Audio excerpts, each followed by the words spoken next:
Hello, I'm Stuart Crainer. Welcome to the Thinkers 50 studio in central London. Today I'm talking with Amit Kapoor of the Institute for Competitiveness in India and founder of Thinkers 50 India. Amit, welcome. Thank you. Tell me the story behind the Thinkers 50 India. How's it different from the main Thinkers 50? You know, when we started looking at Thinkers 50 India, the idea was to celebrate the Indian mind. If you really look at the Indian context, we have not really seen a lot of Indian minds being celebrated across the world. And that is where we thought we should work with you and really try to create something when we talk about Indians who have actually made an impact globally and who are actually trying to be at the forefront of thought leadership. And that is where the idea of Thinkers 50 India is coming from. And you had the first Thinkers 50 India ranking. It was announced in September. There was huge fanfare in India surrounding it. And it was topped by Vijay Govindarajan from Tuck Business School. Yes, absolutely. In fact, Vijay had actually done some exceptional work in the area of innovation, and that is where he was. In fact, he has been at the forefront of really talking about ideas like the $300 home and so on and so forth, and which has actually created a huge positive impact in the country. People have started looking at things in terms of how innovation needs to be done for India, how India has to create newer business models. In fact, in the same breath, I would like to talk about somebody like Navi Raju as well, who has been at the forefront of talking about frugal innovation, talking about what he calls as reverse innovation and so on and so forth. And that is where we are actually trying to learn from these people, how to look at things differently, how to actually work in India differently. And they are at the forefront of thought leadership and actually talking about practice as well. And if you really look at it, the kind of impact we were able to create for Thinkers 50 India was absolutely tremendous, wherein the Ministry of HRD got involved in terms of the minister coming in and giving away the awards. So it is becoming a definitive way of looking at who are the definitive Indians in terms of the 50 list and who are creating an impact. And the kind of polarity of management thinking seems to have changed. In the past, Indian thinkers did most of their work in America and elsewhere in the West and didn't move back to India. But now what we're seeing is thinkers moving back. I think of Nirmala Kumar has recently taken up a job with the Tata Group. And there's a sense that India is coming up with its own management thinking. Absolutely. I think what's happened is the context in which people have been working. So somebody like Nirmala, he actually got a great learning from a different context, and he's actually looking at making an application of that in a different context. And Tatas are actually looking at learning from his expertise in the area of marketing and building up the brand and so on and so forth. There is, of course, but there is a problem here, and that is where I think India would need to definitively work, and that is creating knowledge out of India. What we are seeing right now as well, and if you really look at the thinkers list as well, we saw that about 80% of the people came from the West, people who have actually operated in the West, not people who are working on ground in India. There were few people out there, but they've not been at the forefront of creating knowledge or creating theory or creating an impact.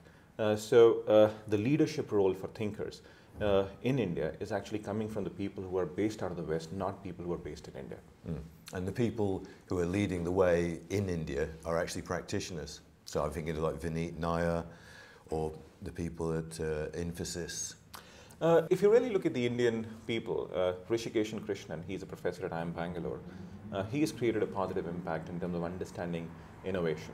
Of course, he has a little different view from Jugaad innovation as Navi talks about it, but he has actually created a positive impact.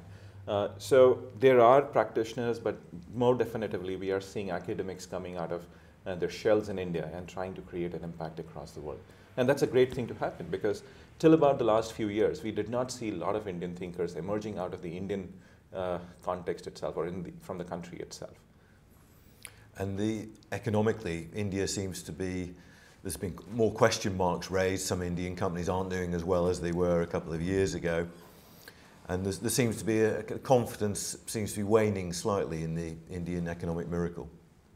And rightfully so, actually. If somebody says that I think India is actually in grave danger of losing its competitiveness. I actually did a piece with the BBC about a few months back wherein I said that India does not really have a long-term vision. What is it that India really wants to do?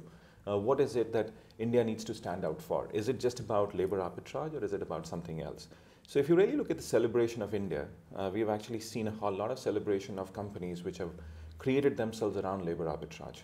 There are companies which have actually created products like the Tatas and so on and so forth, But the whole aspect of doing business in India right now is becoming so difficult because we are seeing huge levels of policy paralysis. We are not seeing any movement in terms of policy or any movement ahead. And that is what actually is creating a lot of anxiety within businesses, within people, or people across the world and executives across the world. Are you optimistic that things will change? I hope so, because if you really look at it, it's always a crisis which actually drives change. And India is actually sitting on a crisis right now. If India does not change, then there is only one way to go, and that is downhill. So India will, if India needs to emerge out of the crisis that we are actually sitting on, it will have to change. So there is absolutely no choice, and they will have to move ahead with it. At the same time, we're seeing the development of Indian global brands for the first time. So there's a curious juxtaposition that globally Indian companies are being hugely successful. Of course, like we are seeing that emergence. In fact, as Pankaj Ghemawat said, that 25% of the Fortune 500 companies in 2013 were companies from emerging markets. So we are actually seeing the emergence of emerging market companies. But this also leads us to a very important question, and that is about the disparities that are actually being brought about in India. So the top 10 families control wealth which is equivalent to, say, bottom 250 million people. So that is also an anxiety that India is actually facing. How would you actually manage that? But coming back to your question on what we call as, say, the Indian brands, we are seeing more and more aspects wherein Indian brands are actually getting created, but I still believe that they're not at the forefront of driving change or driving innovation. So if you really look at technology that India is talking about, there is nothing like a technological product that has happened out of India. Apple has still happened in the US, Skype happened in Estonia. It did not happen out of India, even though India has been talking about creating about 1 million engineers every year. So it's the R&D inspiration or the kind of creative spark you're saying is missing?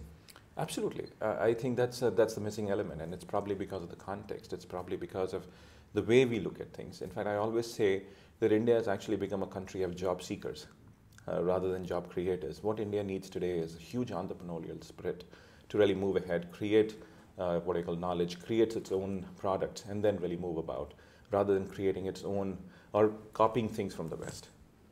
Amit Kapoor, thank you very much. Thank you, pleasure.